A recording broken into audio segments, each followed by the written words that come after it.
Cell 411 is a free app for Android and iOS that replaces government-controlled 911. Cell 411 allows you to preset a group of friends or private organizations to show up in any emergency. Cell 411 is a nightmare for the state because it proves their so-called services aren't needed. Cell 411 has had thousands of installs, and of course it's covered by the BIPCOT no government license. Cell 411 because your friends won't shoot you when you're in trouble. Without the government, who would build the emergency services? You and Cell 411. Get it today at getcell411.com. That's getcell411.com. It is slavery. It's just a different name. A lot of people don't realize what it is. And when we bring these ideas to light and make people realize, that this government force is the problem. And to me, it's like I say, imagine you're an abolitionist in the 19th century, and these slave masters are giving you the same exact argument. Who's going to pick the cotton? Hey, Seeds of Liberty. Read the show's description, please. Fervently complete the course, report him to the infantry. Finish him, deconstruct the fallacy. Seasonal production means it seems to spawn a tragedy. Peep the action, please. A fraction of the allegory. Corollary cadences complaining on a sadder story. Menial, recently reading into the thesis. Mirroring the people who completely fail to see it, though. Seeing is believing, yes, the reason is. This is the Seeds of Liberty podcast, episode 84, I believe. Today we don't have Jeremy, or we don't have Danilo, but we do have a wild anarcho Andre and our friend Donnie Gebert here today. How are you fellas doing, Andre? I'm doing great, man. It's great to be on the show again. How are you doing, man? I'm great, man. I'm glad you could hop on so short notice. Donnie, how's it going, brother? Greetings, oh bearded one. Oh bearded one. I like the beard. I'm still growing it. It's 2 years old now. I've named it Zeus, and we're still going for we're destined for in 3 more years. I'm going to the world beard competition. I'm going to try to win that bad boy. At 5 years I hope of growth? You need to. Yeah, at 5 years? Yeah. Yeah. Really? I figured they would take a little more. I've seen the mustache competitions, and there's no way those things are only 5 years old. Some people get radical with like the certain proteins and stuff you can put in your body to like make hair grow. So Donnie comes on, Fiend on here and tells me that Jesse Jackson is telling Obama that he needs to pardon Hillary Clinton, but apparently Hillary Clinton and they've been saying she hasn't done anything. So why would Jesse Jackson already be saying that Obama should pardon her if nothing's up? That is a swampy motherfucker. That's what Jesse Jackson is, a swampy motherfucker. Is he involved in the child stuff? What these people have been up to. Allegedly? I got a strange feeling. Oh, you know what? I didn't even think about that, but it wouldn't shock me. It wouldn't shock me at all. Not even a little bit. He is a giant sack of human garbage. I think history is going to remember the federal government, especially at this time, as the biggest criminal racket that has ever been launched. Yeah, I certainly hope so. It has been a mind-blowing adventure. When you say the federal government, do you mean like this iteration of it, like the 1913 like Federal Reserve federal government? Or do you mean I like don't think the historians, the post-Lincoln federal government, or what's going on? I don't know how that's going to get chopped up. I really don't know. There's so many different ways you could do it. You could do it by president. You could do it by war. You could do it by when the Federal Reserve started. You could do it by, how many different ways the federal government was stealing, everybody's money. Like, in every way that you could possibly imagine, to include using a military. This can be dissected 184 ways. Yeah, I don't know how hard it is to understand that, like, okay, we've got this monopoly money that we want to force everyone to use. So let's give soldiers and generals and stuff a boatload of it with huge incentives to keep making more of it. And then we'll just, use them to unilaterally enforce everyone else to use this and pay for taxes and to be stuck in this, debt slavery, essentially.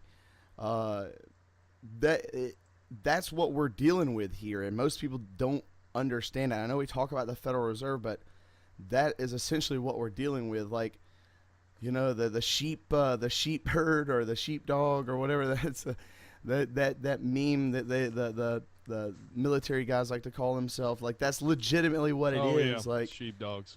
yeah, they're literally, that's what they are. They're unilaterally enforcing that system of slavery on everyone else. You know, even their parents and their grandparents and their brothers and their cousins and everybody. And their children. Most importantly, their children and their friends' yeah. children and the children of people they know. I think if we do get to the point, which I'm sure we will, because the American system of government, the federal government, does not have much longer to live. The petrodollar exists purely through the force of arms that the United States wields, and as soon as enough countries just stop giving a shit, it's going to collapse. And you know, I've talked to this with other people before.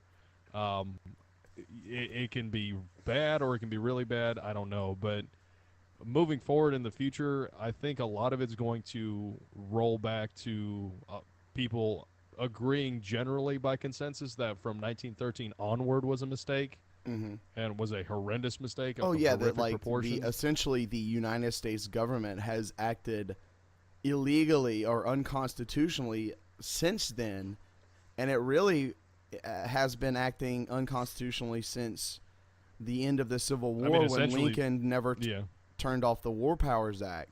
That's still on the books. Exactly. So, but I think, but here's the thing, Dave. Here's the thing. Here's the humps that you're never ever getting over. You want to say that's unconstitutional, and I'm going to tell you it absolutely is. I'm not making that posit. I'm just saying. And here's why.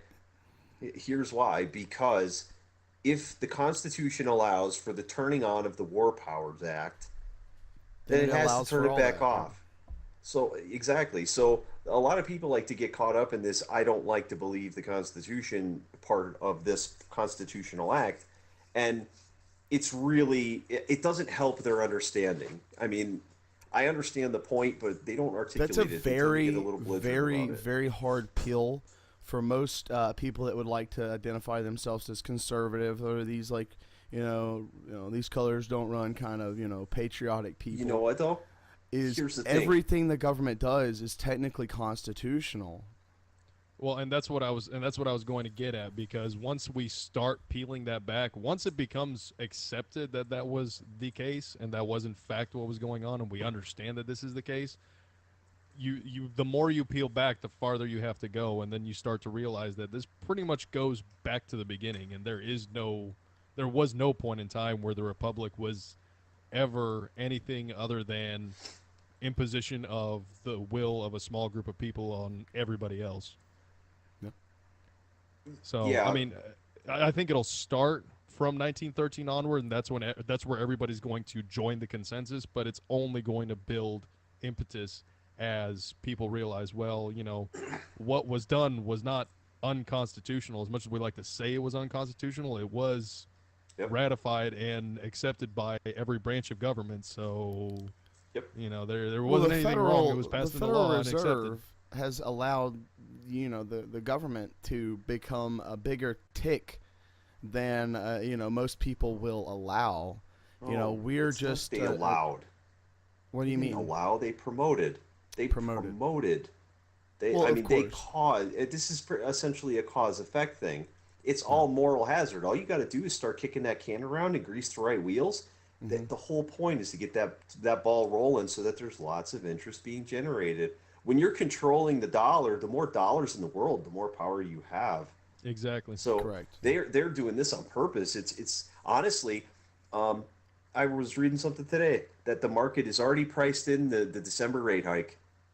Oh, really? They like to make that sound like, oh, it's okay. Now, I'll tell you, the Fed's probably going to raise rates in December, and if they don't, it's going to be a real problem, because the market has just started to lead it again. It's to the point where the market has to price things in because the Federal Reserve won't. But then they'll just kind of go along and see what happens. But as soon as the market figures out that they just took back control this month, they took it back. They took the power back right now. Now, it doesn't mean there won't be a little struggling over it. But up until now, the market has been laying there taking it because everybody All knows those that the smart bailouts. money is but the smart money for the people, all the people in the know, the smart money is let the Fed do what they're doing, and we know how the system works. Better the devil you know. They make as much money off of it all as they can until it all explodes. So they really want the Fed to be in control at this point because they're scared shitless without it. As soon as they figured out that the Fed is a paper tiger and that they're not nearly as influential to prevent these several, well, you can't prevent all the catastrophes. I see your point. I see your point. You know, like that. You know, the curtain could come back and Oz could be there standing. You know, for everyone here if these rates get hiked in December. But what's to say they don't just do some currency forgiveness and resets and all this other stuff to save their face and, you know, You can't. promise Listen, new you throw- regulations under Trump and all this other bull mess. And You can't throw stuff like that into the market. The market is listen, there are literally, without question, there are millions of people across this planet who sit around every day making sure that their I's are dotted and that their T's are crossed. Because when Janet Yellen prints up $1 billion, it's not a big deal. But when a hedge fund manager loses $500 million, that's it. It's over. It's over for him. He may never work again. They jump out of windows for a reason. oh yeah, So all I'm saying is for the market has already priced in a December rate hike, even though there's been nothing but hot air since last December. Hot air. And now all of a sudden the market prices it in and Janet Yellen kind of nods her head like, good, the markets are prepared. Oh, really? Don't kid yourself for 1 minute. The markets just decided that there needed to be a rate hike, and now Janet Yellen's going to follow through on it. Now, who knows if it's really going to sting or not, because you don't really find out how the sting is going to hit until after it changes. Yeah. How is that rate hike going to? Who's the rate hike going to kill? Because it's going to kill somebody. Supposedly, that's what I was going to say. Supposedly it's gonna Well, collapse the whole dollar. The whole petrodollar is gonna go down if those rates go up, even up 1.25%. Yeah, but that's a long way from the 0.25 they're talking about. So don't. If you put 1.5 in there right now, sure, you'd kill the patient. But if you give the patient just a little bit, the patient's going to live longer, and then maybe a little bit more. I'm telling you, this is going to take a while. I keep looking at and I want to get Andre's opinion on this. I keep looking at every scenario, since Trump has won the election. I had a lot more theories before the election, but some of them have been wiped out. I think Trump's going to get elected, inaugurated, all that. I still do not see how civil war isn't brewed up by these bankers to protect their racket in some way. There's already been signaling from Trump. There's already been signaling from the bankers. You know, they've been already molding him, started to frame him as anti-Semitic already. And he is already, starting to throw slight, shade a little bit here and there. Hey, the Federal Reserve's a big problem. Could you see him nationalizing it? And if he does, Andre, could you see civil war cracking off? Because every time in America that the banks have been essentially taken back by the government, it has caused or almost caused civil war. Oh yeah, it's caused a whole lot of social and civil strife. That's 100% certain. But I really don't know. I want to say that yeah, he will follow through on it. I don't know. And based on his list of cabinet picks, I don't really hold a whole lot of hope for what an actual Trump presidency is going to look like. And I mean, of course, the cabinet picks list, whatever, he's just picking guys because he's picking guys. But I think his particular choice of establishment people does not bode well for what his policies will look like. Now, I don't know. He might just decide to be, well, I'm the boss and you can give me advice, but you can't tell me what to do. And he may just end up turning it back. And if he does, and he does decide to nationalize the Federal Reserve, yeah, I think we're going to see a ton of pushback. If you look at the executive orders, that have been placed, and I know this all just, their bull crap, words on paper, but hear me out here. you look at all the executive orders that Bush and Obama and Clinton have passed. Oh, Trump is stepping into essentially a de facto dictatorship. Yeah, basically, that's 100% true. If he can't almost complete authority over the federal government. Exactly. If he can't kick out or at least nationalize the Fed, and like I said, if he doesn't, the Fed gets ignored and they try to keep zombieing this along, eventually the people are going to get restless because they can't get jobs and they're tired of getting robbed. They're going to incite a civil war. If he kicks them out, I see the people that control this, the Federal Reserve, trying to protect their racket and scare everybody and, say, this is why we have to have a central bank. And, that's what they've done every time. Listen, well, I mean, hell, that's what George Soros is doing right now. All of these anti-Trump, rallies and protests and whatever, all of these all these riots and property destruction that's happening. It's the WikiLeaks has come out. George Soros is funding this. Like, he's got his hand in the pie. Donnie, it's too ahead, too far gone, man. You're talking about trying to call in a doctor here to save a patient. He's already been briefed on the State of the Union. Okay, the State of the Union is on fucking life support. This is not going to be a huge change for anything, because any huge change will kill the patient. And right now, there's a lot of people, and their goal is to get the fuck out of Dodge. They are trying. Why do you think all of these lefties are saying, "Oh, well, if Trump is president, we're leaving"? That's because the hammer is going to drop on all of them eventually. Okay, this is a huge racket.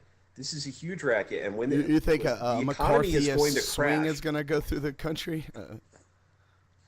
Listen, but the economy cannot be saved at this point. It's already beyond any. Well, we've been saying that since change. day one on this podcast, I believe. Right, but here's the thing: there's a big difference between this patient is going to get better and this patient has not yet been pronounced dead. Okay, you could do a whole lot of things to make this another day, another week, another month, and it's going to be dragged out every step of the way, because at the end of the day, every step that's taken actually lessens the blow at the end. And I don't mean that it's not going to be horrible at the end. I mean, if we did it now, the system might actually be able to save itself, but it would be a huge, huge shit show. And nobody wants the shit show, right? So at the end of the day, it's not going to be, we're going to go through the shit show and then find a way to reform this system. This system is going to die. Well, the petrodollar is going to die. The petrodollar is going to die. It's being attacked at too many angles at this point. We all agree on that consensus, right? Right. Yeah, but that's not the normal state. That's not the normal state. For the last 30 years, it's been attacked on all sides too. However, America had the resources and the influence and the military to fend it off on all sides.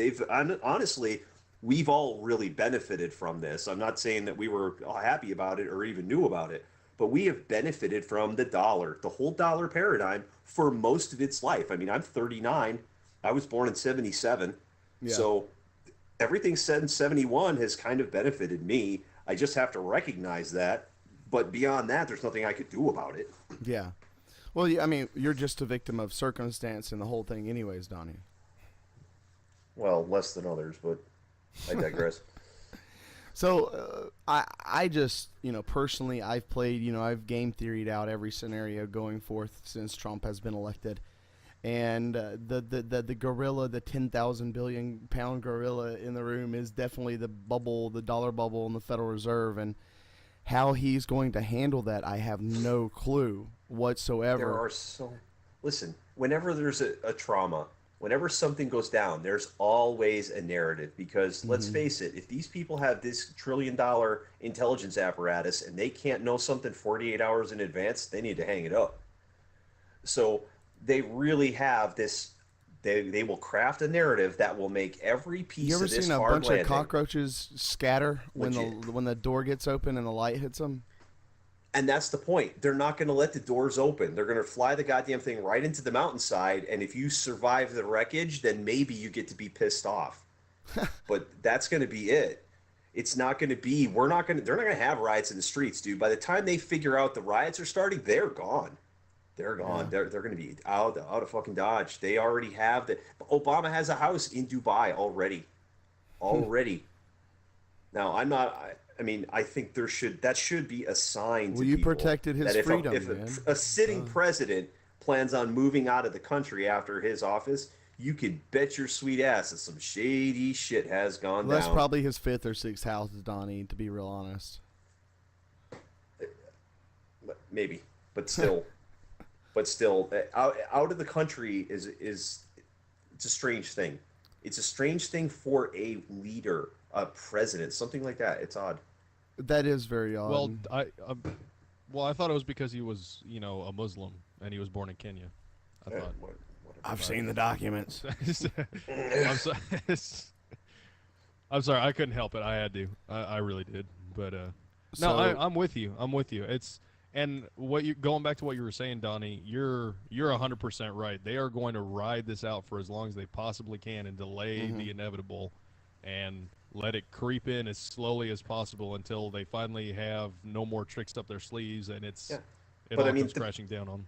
But at that point, you're right. They'll already be well on their way out the door. So they have their own won't trading care. floor. The Federal Reserve has their own personal trading floor for the New York Stock Exchange. Once you understand that, right, you have to understand they could just make stuff up and throw it. Like, they could be doing stuff all day long and none of us has a clue, and there is no oversight to that. So honestly, I think this is going to be reactionary unless there is some event that spirals out of control faster than the plunge protection team can get underneath it. Yeah. This is going to last a long time. Yeah. Long time. I think as long as there's soldiers willing to fight for it, it's going to last a long time for sure.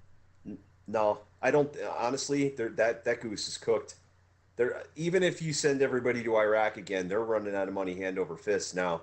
Like, that'll be one of those events that'll start to hyperinflate because there's really no way to pay for the money. The bond market's drying up. You're already seeing countries become green, killing the petrodollar. It's not just that. It's not just the killing of it. They're not buying bonds anymore. They're not buying treasuries, so the Fed can't print. The U.S. Treasury can't just print up a bunch of money and then find a way to get it over on the Fed's balance sheet. Because nobody's buying them anymore. Say what? The Fed has nowhere to offload them to once they buy them, and they can't just hold them because they're not worth anything. Right, and everybody's starting to figure it out. And the thing is, it's really killing all of the retirees, and it's killing the insurance companies because all of that stuff is on a 20 and 30 year rollover, and it's not too big of a deal when your interest rates are low and you're not getting paid for the treasuries. That, for 1 year it's no big deal, but year after year after year with less than 1%, if you haven't noticed, your insurance is probably going up a little bit, and the people who are living off of like retirement savings and stuff like that, they're all taking a killing because they should be compounding interest, and they're not. Like, if you're in your 40s, you're okay. If you're in your 60s, you're going to be shit out of luck. Yeah, for sure. Anybody who's all of your earnings are tied to the dollar. It's not just tied to the dollar, but yeah, like, I mean, it's an extremely complex system. Like, it's really hard, but it's not quite that simple. But yeah, it's really tied to the treasuries, and the treasuries are basically the full faith and credit. Well, that's all that really the dollar is. So if people aren't going to buy enough treasuries to let the federal government do everything that it wants to do, it's probably just going to print into existence what it needs, and that's just going to start. That's what it's been doing. It's going to keep going. It's going to keep going. Since 1913. Honestly, I expect to see maybe another attempted gold confiscation. They'll probably seize the 401ks first and do a bail-in before anything else. Oh, that's definitely the thing. They'll try to go to negative rates. No, there's so many things. They could grab the 401ks. They can go to negative rates. They could do quantitative easing. They could do measured or full-blown, all three. They could just go start a war and try to steal. Like, they could try to, hey, we got enough money for enough gas to get most of the way to Moscow. If we get there, they got a bunch of gold. Like literally, you could start just dreaming up wild scenarios of how many different ways can this die? Nobody knows. Nobody knows where it's going to start. It probably already started, but nobody knows what that final kick in the ribs is going to be. No one's going to even know. Like, the people on the surface level, like the average citizen's going to probably never know all this stuff is going on in the background and in back rooms and stuff like that. They're going to find out when a gallon of milk is $8 a gallon, but the value of their home is cut in half. That's when they're going to find out. Yeah. They're going to see stagflation all at once. Oh yeah, it's funny you mentioned going to. We have enough gas to get almost all the way to Moscow and steal their gold, and that really ties in because the antagonism toward Russia has been going on for, God, it's been almost a decade now. But that's And all was immediately Hillary after and the Democrats, though, theoretically. Well, yeah, I mean, yes. George Bush wasn't like buddy with Putin, but he was certainly on much better terms than the last I like 8 that years Putin have guy. been. I like that Putin guy. He's on the right track. Every time I mean, say his I'm name, it makes me laugh. Putin. I mean, I'm no fan of Putin. He's basically a de facto dictator. But I mean, it's not much different than what we have here, if we're being honest with ourselves. The only difference is he's like George H.W. Bush on steroids, because he was KGB, so he knows how to play the game. Yeah, but here's the thing. Here's the thing. We all understand his background, but look at what's actually gone on. I mean, honestly, that's what I'm getting it was at. the most That's what I'm getting bloodless at. civil war that ever happened. Like they voted to go back to Russia, and that was it. Like 95% of the population wanted to go back, and they went back. And yeah, there's some shit going down in the Ukraine, but honestly, that's not on the Russian side. That's on our side. Yeah, If that's you- what I'm that's saying. George All Soros. of this antagonism. Anybody all of who's this ever played Risk. antagonism. Go ahead. Go ahead. No, go ahead, Donnie. Okay, anybody who's ever played Risk knows that if you have Ukraine and Middle East, you control the East and West. You control the East-West movement of pretty much everything. Yeah. So Ukraine is pretty much keeping Russian gas out of Europe, and ISIS is essentially keeping Iranian gas from getting to the European market. That's another one of those triggers where all of that Eastern money starts going, or I'm sorry, all the Western money starts going east, paying for natural resources that we're getting from other places now.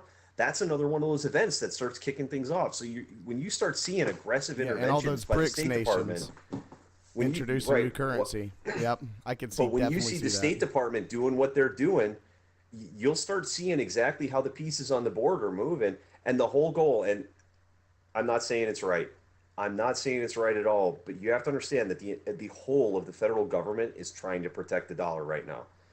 I don't think they've ever 100%. stopped to ask. I don't think they've stopped to ask themselves if they're right or if their methods are sound. But let's just a simple perspective on all the people doing it, that they really don't understand. Some of them think they're fighting for their lives, because they kind of are. And it's kind of a sad rat place to be if you're just you're looking at your life like you're just a big primate. You probably feel pretty helpless being on the southbound end of that northbound train. Yeah, on a northbound train to fucking Stadyville. So, yeah, Jesse Jackson's a fraud. This whole thing's a joke. Trump can't save this crashing blimp. It's gonna be quite the sight to see. The only thing I'm hoping that he does is he accelerates the pace of it. Which, it's funny because we were during the run up to the elections when we were having the primaries. I mean, I can't tell you how many posts I saw about, like, well, we should vote for Hillary Clinton so we can speed up the collapse, yada yada, whatever. I mean, at this point, there's really nothing anything anybody can do to really slow it Donald down Trump might be any the more than they ultimate can. ANCAP. Think about this: if he goes, because all of his The money, accidental ANCAP. most of all of his money is in property, right? So if the dollar collapses, that doesn't bother him whatsoever. That doesn't even. No. Yeah, it doesn't even phase him, really. Remember, he's the king of debt. He is the king of debt. He is not going to let interest rates shoot up through the roof, at least not before he's done refinancing. You could bet your sweet ass on that. Well, his He'll go company. get Oh yeah, himself no, some you're fixed 100% true. rates. Yeah, 100% true. Oh yeah. So don't expect the financial stuff to change very much at all up front. At least until the Donald's got his shit. No. He could be doing this to get a gold back capitalist, so- currency. That'd be hilarious. Just so he. Honestly, he doesn't. I don't think he's got that much. I don't think he's going to have that much a boy sway can't in dream, the Donnie. whole thing. Okay. Here's the good thing, though. Hillary, if you voted for Hillary and under the guise that, oh, well, Hillary will make it collapse faster, absolutely not. Absolutely not. She is on team ride this all the way in. Yeah. Trump might actually not play every single portion of the game and might speed it up a little bit. That's what I was getting at. One I mean, little plan up. he might incidentally by wanting to do his own thing and not play by the same rule book that everybody else is playing by, Yeah. just accidentally managed to also speed it up. So, Which you're absolutely right. Hillary Clinton would have done exactly the same thing. She would have wrote it out the same as everybody else is trying to do.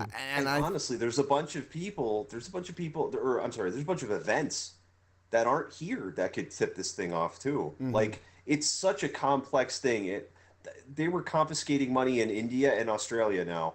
They're doing away with their $50 and their $100 bills, and in India they did away with like the 1,000 rupee and the 500 rupee. Like, it's causing all kinds of shit problems because India's now. I'm telling you right now, India's already starting to just buy gold. Like, the people are revolting over the money issue, and they're just trying to buy gold now. So like 1 billion people are already aware of what these people are up to. Yeah. Just because it's not on Fox or CNN doesn't mean that the rest of the planet is not catching on to their shit either. Oh no. They are. I think people are quickly becoming wide awake to the central banking fiat money scheme worldwide for sure. And it's at a point now where feels and all this other stuff that can't be used to deny it. Like the facts are in your face. Economic reality cannot be ignored. You're gonna starve if you do. So. And that's what we were talking about before, man. I'm telling you, you can say that the logic is so clear that your feels can't ignore it. And I'm telling you, the very nature of feels allows the ignorance of logic. That's what it does. That is how a feeler works. So if you don't learn how to translate to those people, you might as well just give up on them. Like, you have to translate that logic into sense data. Think about the logic being like a pine tree with no needles, and think about your sense data being like the needles. Now, it seems weird for us to think that there's a whole section of a tree that's nothing but needles with no branches, but that's how sense data kind of works. If you can bring the logic out to those points for those people, it will help connect their sense data to, oh, this is what the logic people are talking about. Otherwise, they're just kind of scared rabbits running about tipping over buses. I agree with your synopsis to some extent. Go ahead, Andre. I just wanted to capitalize on what Donnie was saying, and I've had to try that approach because most of the pushback that I get is from people using irrational emotional. Well, I don't want to say irrational, but yeah, irrational emotional responses. Based on what they think they know, absent logic, because they have these very deep-seated feelings that drive their narrative and drive their views of the world and how things work. And it's hard. Like, I'm sure all of us have spent time trying to rationally discuss things with people to convince them, okay, well, logically, your entire set of beliefs is inconsistent, and here's why, and let me show you how. And sometimes it works. And that approach, like, all of that effort you spend is like, you have to do that over in a completely different way with these people. So it is such a monumental effort. I did this weird thing throughout my whole life. I didn't even know I was doing it literally until about 2 or 3 weeks ago. And is it this one weird trick to get rid of belly fat? There's a thing called bihemisphericity, and it's basically the understanding of what each half of your brain does. Well, I was not really using half. I was not using my sense data half. Dave will tell you how I used to talk months and months ago, and it was supremely logical, somewhat quick, almost rushed, kind of impatient, because that's the nature of a logical brain. You see things very cleanly, very open, like the pine tree with no needles. There's nothing blocking your view. You get a very clear picture of things.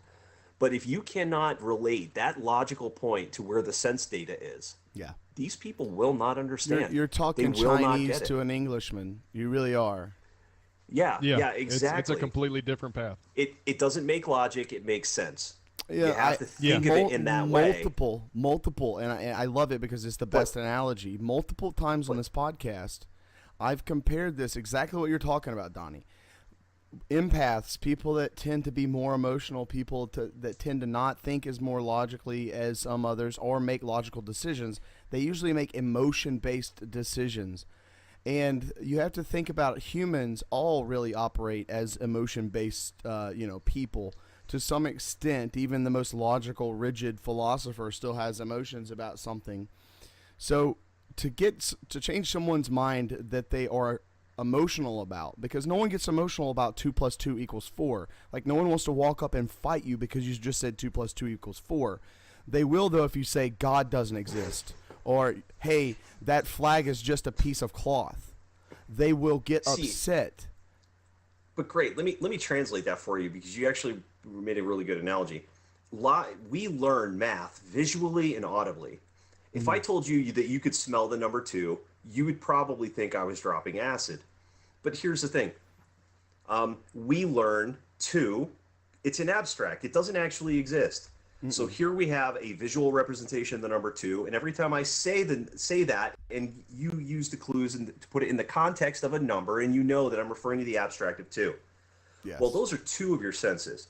Imagine you learned the number 2 by the smell of cinnamon instead of by a visual or something like that. Then you would understand the number 2 to be the smell of cinnamon. If you can imagine the perfume rack, if you can imagine a perfume rack at Macy's, that would be a library. It wouldn't be a perfume rack.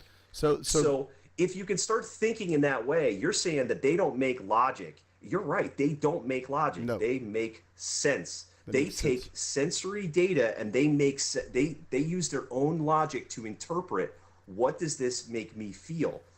And they're absorbing information not through a Cat5 cable, but like sunshine. Yeah. And when they look at something and it makes them viscerally sick, they don't know how to make logic of that. They just know that it makes them sick. Yeah. And a lot of us don't really functionally understand that. So you really have to get into your empathy, even if you're logic. And here's the logic behind it. Ready? You'll talk to them all you want, but they won't hear you. So you might as well learn to do this, because if you don't, you might as well just shut up.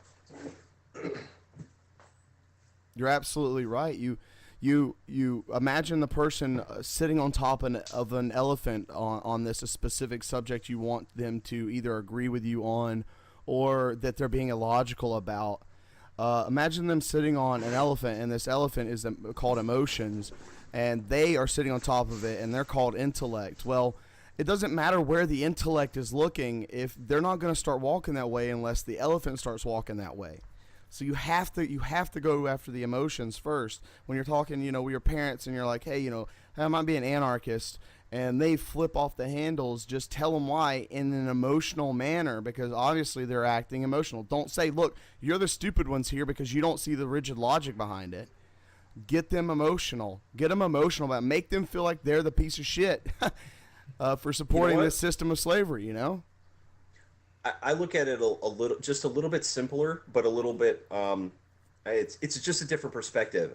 Imagine that evolution and creation went at the same time. First, there were the monkeys, the humans, they evolved, but then the beings came later, right? You're some weird, whatever the hell you want to call it. You're a very logical thing, but you're driving around in a monkey.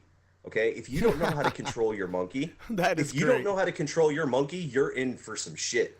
Correct. Your monkey has its own wants. Your monkey has its own needs. If you don't understand, the monkey isn't going to react very well. And at the same time, you have to take care of yourself. You have to get a good sense of who you are and why are you here? What makes you get out of bed? Why are you walking around today? But you have to understand that these other people, they can't control their monkey. They absolutely cannot control their monkey. So think about the way a child behaves. It's like it's like this very intelligent being trapped in a child with no ability to communicate, and it just starts freaking out and acting like a goddamn chimp. Yeah, that's what that's my 2-year-old does. Yeah, my 3-year-old daughter does exactly the same thing, and you have to reach them at their level. Like, you have to. There's no other way for you to communicate effectively. If you don't, all you're going to get is pushback. All you're going to get is irrational, emotional outburst and reaction. You're not going to get any traction. That's 100. The thing that really helped me with my empathy was understanding that person is trapped in a monkey. They cannot help certain things. If you speak to them as if you're trying to teach them to train their monkey. Okay, listen, I understand you don't get this because you're feeling something, but here's what the thought looks like. And honestly, I think, there, a lot of these phrases, they fly around in our language, like you've never had an original thought in your life. You know what? Maybe your monkey's been driving the whole time. Maybe you've just been sitting in the back seat, feet up. Yep. So if I know that was me for a long time. They don't get a hold of themselves. What are they going to be doing? They'll be out flipping over buses. Well, you got to look at it this way as well. You know, I've noticed, especially in our little groups and echo chambers or whatnot that pop up on the internet, that everyone is very, very, very rigid, semantical, Yep. and all around just iron sharpens irony. You know, like everyone wants to argue and really be rigid about how they present what they're saying. And I think that's good because that weeds out people and their emotions when it comes to being able to rhetoricize and really understand liberty. Because once the feelings are gone out of it and you're like, okay, these are the reasons why this makes logical sense. After your feelings are gone behind it, you can really start seeing what people, when they're being emotional about it, why specifically they're being emotional about it. So you can find that reason, because normally most people have one or two reasons why they're really, really passionate about state power and enforcing this thing that they think would be good for humanity onto everyone else. So you have to start pulling them emotionally away from that by using your emotions to why you're against it, because you, regardless of the logic behind it, you're also emotionally against it at some state, right? Right, Andre? Yeah. Yeah, no, 100%. And I actually wanted to echo what you were saying. You know, echo. The whole benefit that I always got from these groups that we have where we discuss things in this manner, where we focus on, you know, clearly defining our terms and argumentation and articulating the thought processes, it doesn't help me necessarily to take that and push it on other people for the same reasons we've been talking about, because they're not there where I can use, they're not logical beings, they're emotional beings. Mm-hmm. Right? They're letting the monkey do the driving. They're just kicking back and relaxing. They're not thinking about it. But it allows me to understand what the message is and what the point I'm trying to make is, so that way I don't have to wonder about it while I'm trying to communicate the message in a way that will reach these emotional people, these empaths. So I think it's been an enormous benefit. Everybody likes to complain about echo chamber, like, oh, she doesn't need to turn into an echo chamber, yada yada, whatever.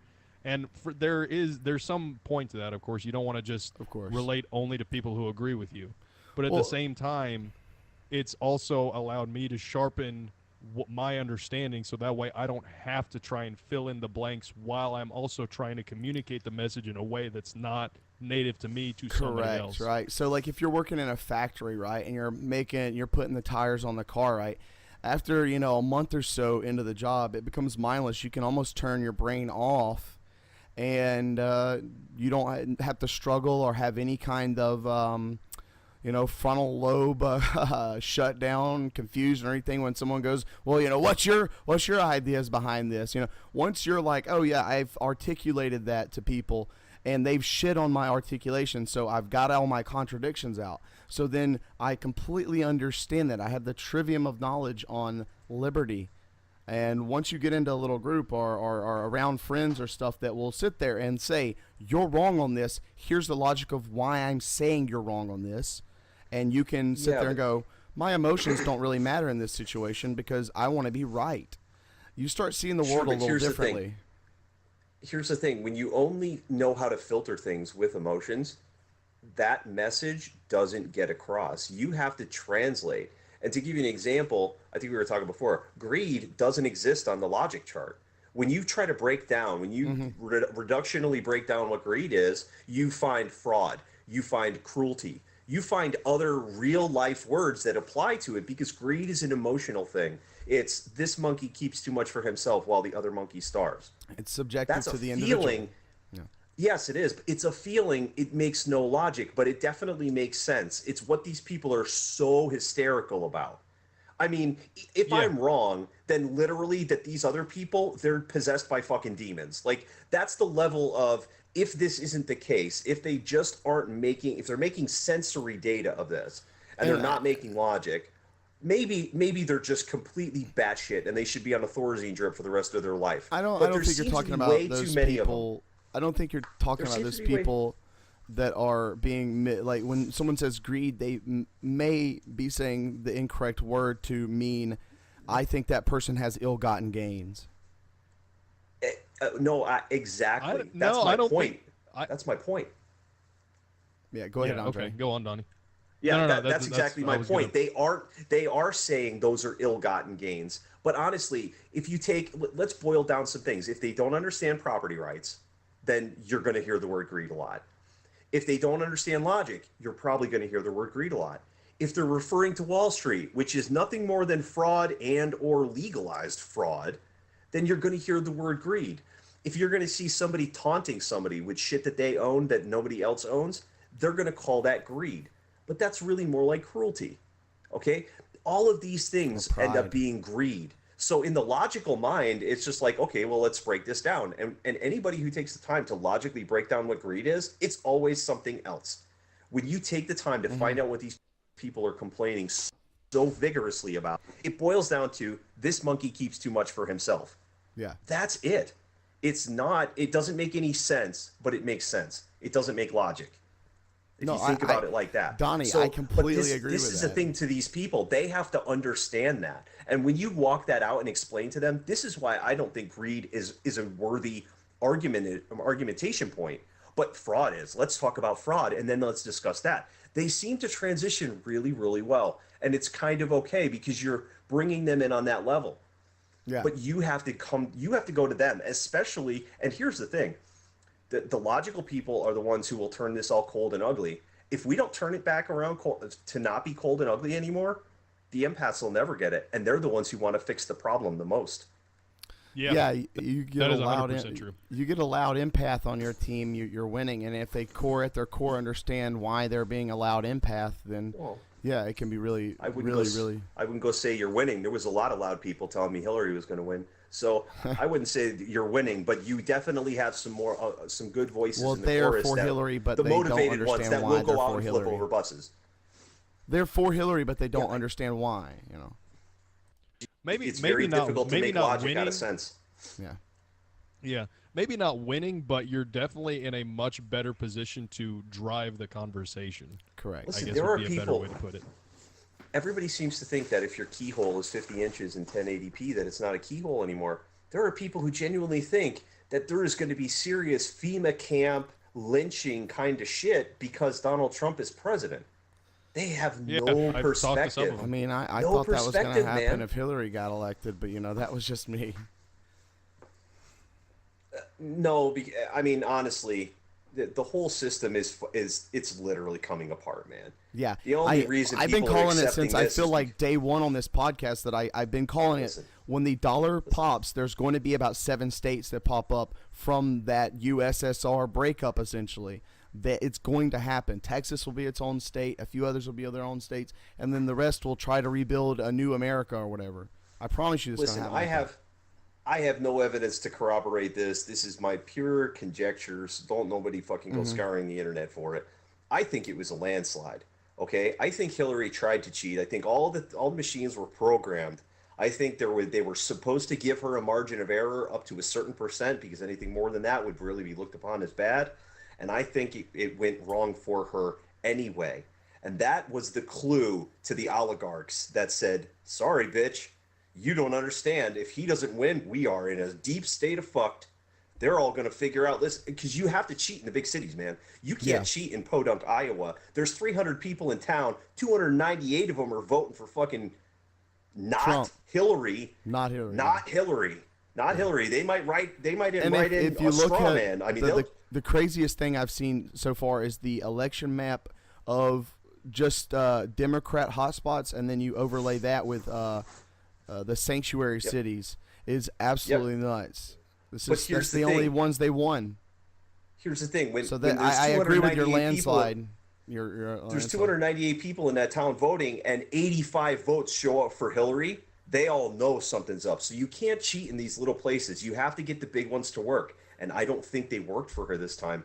So that's pretty much the sign that, look, the support is overwhelming. We're looking at big, nasty shit if we even try to transition her over. So all the bullshit that's playing out in the media now, that's just to send to hyperbolic children, send them to the corner, let them huff into a paper bag for a few minutes, and then welcome to reality. Donald Trump is going to be the next president. And I'm telling you, I'm sure that there's already been a conversation. They sat down like, okay, what do you want to accomplish in your I don't first know 4 why the years? globalists are. I don't know why the globalists have backed the anti-gun movements. You get nothing done without guns, essentially. Well, I'm because anti-gun doesn't mean. I mean, Yeah. anti-gun doesn't mean not. You know, having just for the them, government they're. have I mean, they're guns. propagandizing Yes. entire. They're propagandizing entire generations in Europe right now to be so scared at guns, or well, guns not being in authorities' hands, that like they're banning movies over there or blurring out the guns in movies and stuff. Like, it is getting nuts. So Holy shit! that's happening in the ugh. United States as well in some areas. So once you get people propagandized it to that level, to where their emotions are so will not let them see it for what it is. Listen, here we sit, 3 white males, not a racist amongst us. Okay, if you have to understand that the mind control it's really there, man. Look at how many people freaked out about this. These people are in genuine panic. Now, granted, you could say some of them are throwing a tantrum. I agree with you. But seriously, do you think that many people are throwing a tantrum? There's got to be a little more substance. Well, they're there all paid, than and just I think a lot of social people know justice that. warriors. They're all paid. And I don't think they're all paid. I think Yeah, I don't there's think a they're all portion paid of them anymore. that are directing it. Yeah. I think there's a Yeah. bunch of brainwashed people in campuses that are, kind of drink the Kool-Aid a little too hard. But most of these people doing the violence and stuff, it is leaking out that they are paid. And, I can get you the documents if you need them. Okay, but here's my question: is it most of the people that are actually committing the violence, or is it the people that are inciting others to commit violence because they understand, like we were just talking about, how to approach these people at an emotional level, Oh, of course. such that they override any other thought that they have? Because I mean, I you ask them, haven't read hey, through why do you hate WikiLeaks. Trump? I haven't, You've but- seen these Infowars videos. And so why do you hate Trump? He's a racist. Well, what racist thing did he say? I don't know, man. Fuck you. He's a racist. Get out of my face. If you support, it's like they don't even. It's like, what is going on in your head here? Like, what is going on in your head? Like, Listen, they believe the keyhole. If you watch nothing but MSNBC or nothing but CNN, well, see, honestly, me and you, we go have do the it- same go metaphors. do it Your for 2 keyhole hours, man. metaphor is they're stuck on a lens. They're looking through the same. They're refusing to pull their lens off and say for a minute and go, maybe my lens is wrong here. They like I said, they drank the Kool-Aid a little too hard on these things. Right, but you have to relate that to them. That's there's no way around it. But seriously, if you watch those networks for 2 hours, and just think, if that's the only news you got for months on end, you might have a real bad reaction to all of this. So, Yeah. I mean, I kind of understand what's going on. Like, a lot of people are just pissed. A lot of people are pissed off at the economy. A lot of people are pissed off because that for the sake of being pissed off. And I got called a statist today by supposedly another anarchist. Uh-oh. And my tracks are pretty clean. So I'm pretty specific and I'm pretty laid back these days. You're defined so by your that's actions, how, Donnie. That's pretty much the only thing that makes you an anarchist. So I'm just saying that the anarchists really need to reach out. Do you want to be ruled, Donnie? Hold Hold on, we'll do an anarchist test. Do you wish to be ruled in any way, Donnie? What? Do you wish to be ruled in any way, Donnie? Of course not. Answer the question. Okay, you're an anarchist. Ba-boom. That's it. All right. My point is the anarchists aren't reaching out in a meaningful way. Granted, they're somewhat noisy enough, but if they're ineffective, it's a kind of a waste of everybody's time, and it's somewhat counterproductive. Because Well, I don't know. When you if say you're out the there, anarchist, I was that's that very guy. subjective. There's a lot of people under the umbrella. Were you the same one? You the same one that admitted there was an echo chamber 15 minutes ago? Okay, well then Well, there's there are anarchists, echo Dave. chambers. That's right, and one of them is called the anarchist echo chamber, Dave. And sometimes in there it gets a little cold, my point is that if we don't bring the warmth back to it, it's not going to help much. We don't have to change the message. We don't have to go on Gary Johnson. Think we definitely need to. When I say we, I mean me. I'm definitely have been working on my emotional response to people that I see have not been working or don't mentally break down things in logical ways. And I'm not going to succumb to the language bitches, and I'm going to say we, the anarchists, need to have a better message, because it's not coming across as well as it can. It needs to be a little more Tom Woods and a little less Christopher Cantwell.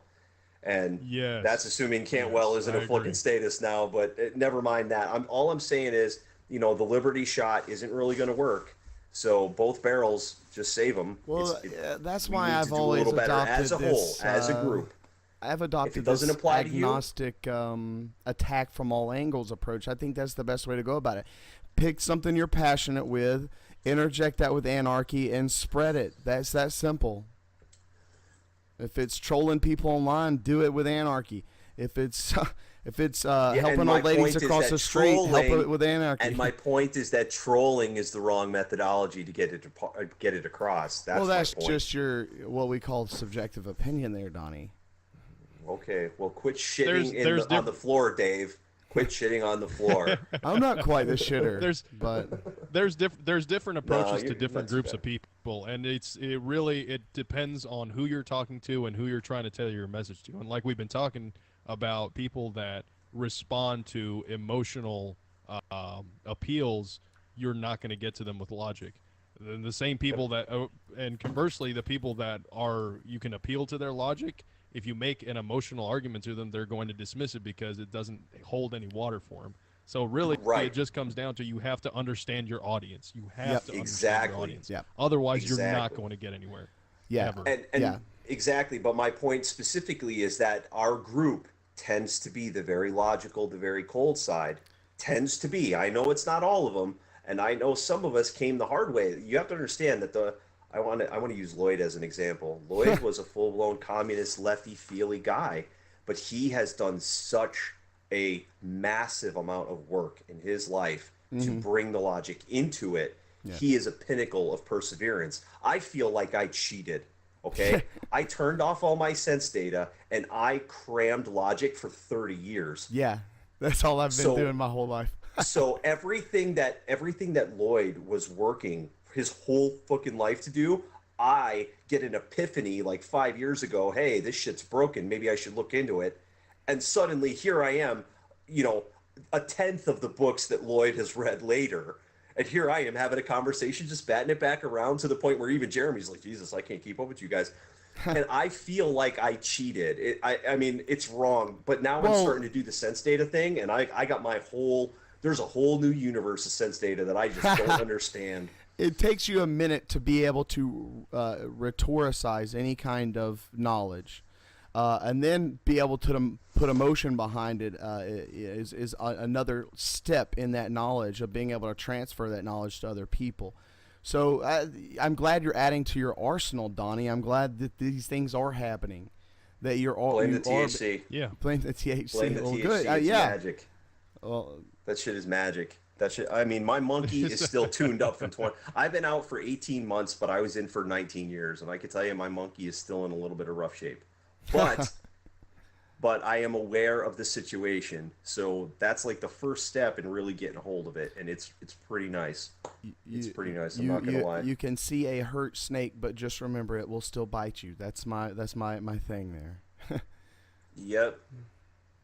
And honestly, I'm writing stuff down just to get a feel for what I'm trying to say, but I definitely have some stuff for the logical thinkers, because we definitely club people over the head far too often in ways that we don't notice until you notice, and then you feel shitty about it. Some people do, and you know, I got a lot of friends out there. I really don't kick over their soapbox and tell them that I think they're doing things wrong. You know, and I'm not saying that that's what you're doing either.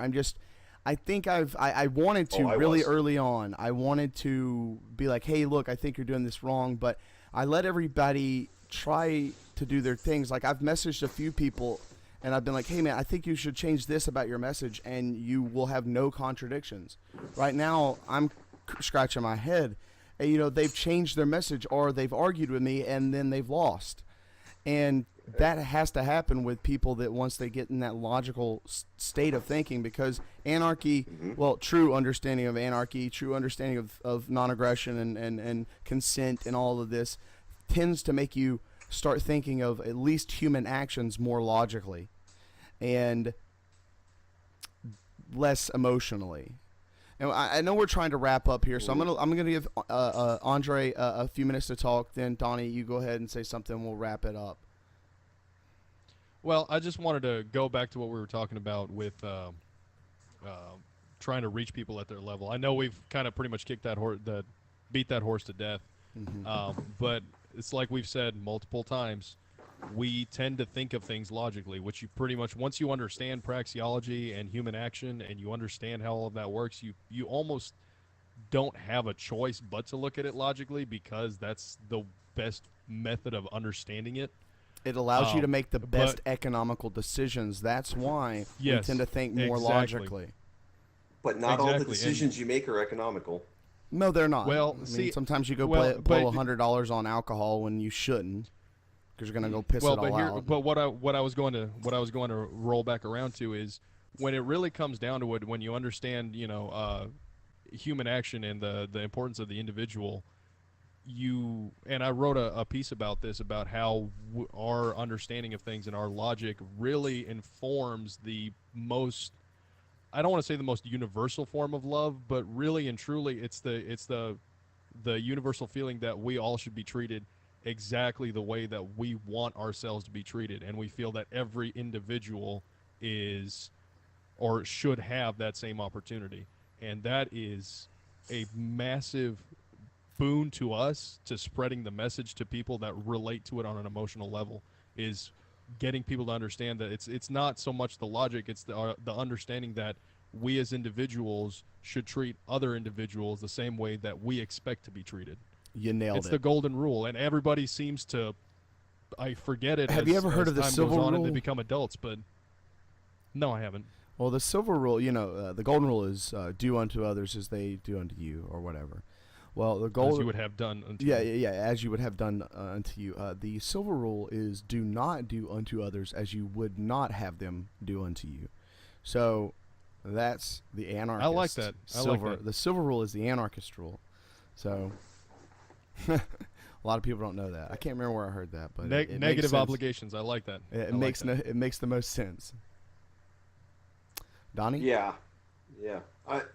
Honestly, we've kind of beat most of it to death. I would just, like you said, when you said about the golden rule and the silver rule, I would caution, don't treat everybody like you treat yourself, because you might be a little harder than your neighbor, and you might be a masochist.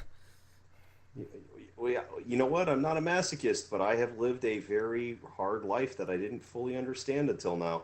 It's pretty hard on the monkey, and some people's monkey can't handle it. They really can't handle me, so I can't do unto others as I would do unto me all the time. I have to do unto others as they would have done unto themselves. So you just got to keep an eye out for that, because I'll tell you, I thought some days I was radiating joy and I was giving everybody sunburn. Yeah. So you got to kind of know yourself. If you don't know where you end and where somebody else begins, the Jolly Green Giant can be really happy, but he can still be jumping around, knocking houses down and shitting everywhere, breaking stuff. Exactly. Yeah. I get you there. Well, I really appreciate you guys coming in and filling in for Jeremy. He wanted to take a little time off to hang out with his girls and stuff and take a little break for a week or two. I'm glad to hear that. So that's, I guess, it for all of us here today or tonight or whenever you're listening to this, you listener, you. Thank you so much for listening to the Seeds of Liberty. Check us out on patreon.com/Seeds of Liberty. I know I don't put much activity on there, but that's essentially a way to help fund us and get us more bandwidth on Libsynth and all of our other stuff to so more people can hear more shows. We're trying to start a network here. So all I'm asking for is $1 a month. If like 100 or 200 people are doing that, we can really, really get way more shows on here. So check us out, theseedsliberty.com, patreon.com/seedsliberty. And also remember that we are covered by the BIPCOT license. That means that anyone can use this except for governments and the agents thereof. Thank you. Or you'll be slut-shamed. Yeah, you'll be slut-shamed. Horribly. Thank you so much for listening, guys, and have a great day. Peace. Peace.